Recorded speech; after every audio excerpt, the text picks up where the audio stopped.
Good morning, good afternoon, good evening, wherever you are in the nations of the earth. May God bless you. We are continuing our broadcast on misconception about prophecy. Today we are discussing a story in 1 Kings chapter 19 about Elijah. When Elijah was discouraged and Elijah was to be killed by Jezebel and he fled, God appeared to him. The Bible said the Lord passed by a strong and mighty wind that rent the mountains and break in pieces the rocks. But the Lord was not in the wind. After that, there was an earthquake. The Lord was not in the earthquake. After that, there was fire, and the Lord was not in the fire. After that, there was a still small voice. The Bible said when Elijah saw it, he wrapped his face with his mantle and stood at the cave. And the Lord asked him, "What doest thou, Elijah?" The Lord passed by a mighty wind that rent the mountains and break in pieces the rock, but the Lord was not in the wind. The Lord was not in the earthquake. The Lord was not in the fire, and the Lord passed by a still small voice. This lesson is important for us, both for the so-called clergy and laity. I say so-called because this lesson is important for all of us. We must not build a tabernacle on any move of God, no matter how glorious.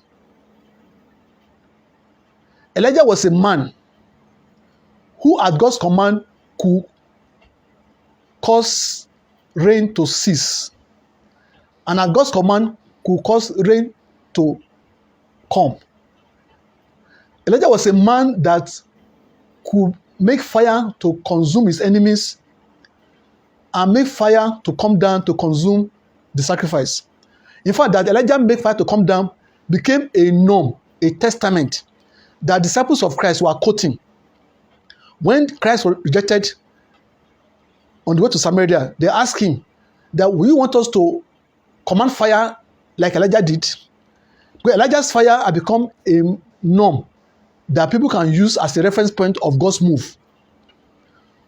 No, God's move, no matter how glorious, should not be made as a tabernacle.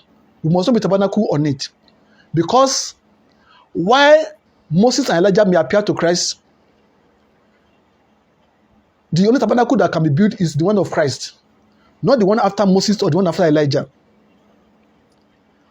God appeared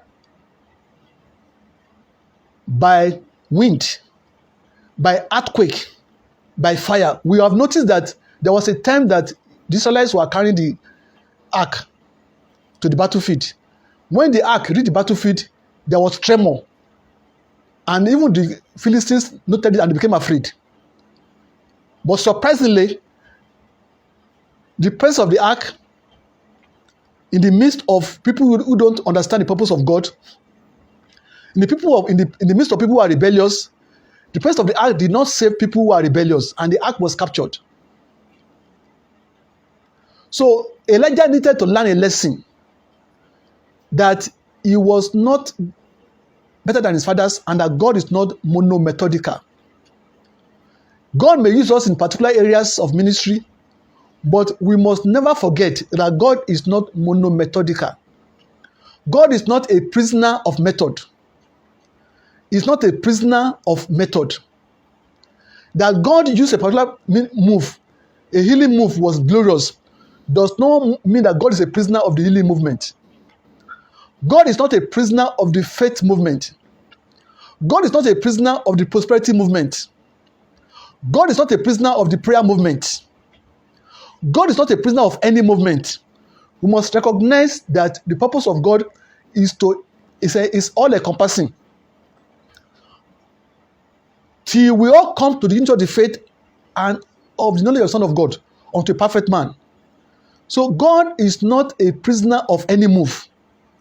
God supports all moves. We must be able to decode all moves That a man of God is used in the healing movement should not make him to be ignorant of the prosperity movement. That the man of God is used in the prosperity movement should not make him ignorant of the end time movement. We must not become prisoners of the move of God in our life, in our generation, or in our dispensation. Because God has a plan for all. We must remain purposeful and cheerful and fruitful in the purpose of God for our land, for our generation. The lady with python spirit prophesied and said, these are the men of God who have come to teach us the way of the Lord. But she was speaking with a wrong spirit. But thank God that Paul discerned. We must be discerning. We must not accept things that appear good as things that appear right. That some things appear good does not mean it is correct. That God passed by the wind does not mean God is in the wind. That God passed by the earthquake does not mean God is in the earthquake. That God passed by the fire does not mean God was in the fire. God wanted a new move. We must be sensitive in our spirit to discern God's present move. And God, that the Bible said that when a man is prophesying and somebody else gets a word, that first person should keep quiet. We must not become prisoners of God's move. A man that receives first prophecy should keep quiet for the person that is receiving second prophecy. But the second prophecy is more accurate. That God tell Isaiah to go and tell Sky he will surely die does not mean Isaiah should be a prisoner of that move. Because God can reverse himself and go and tell Sky again, will not die again. That God told Abraham to sacrifice his son, Isaac, does not mean Abraham should become a prisoner of prophecy. But God can reverse himself and tell Abraham not to sacrifice Isaac again and sacrifice a lamb. We must not become prisoners of God's move. We must be sensitive to God's move and we must continue in God's move. God's plan for us is beyond a particular move. May individuals and the church of God recognize the move of God. May you recognize God's move in your life. May you not become a prisoner of God's move. May you be filled with the constant move of God. May the heart be filled with knowledge of the will of the Lord as water covered the sea. May you be filled with knowledge of the will of the Lord as water covered the sea. May God's plan in your life go from increase to increase, because the Bible said the path of the just is like a shining light that shines more and more to a perfect day. May God's plan for your life shine more. May God's plan for your marriage shine more and more continuously. May God's plan for your ministry shine more and more continuously. God bless you till we meet again in Jesus' name.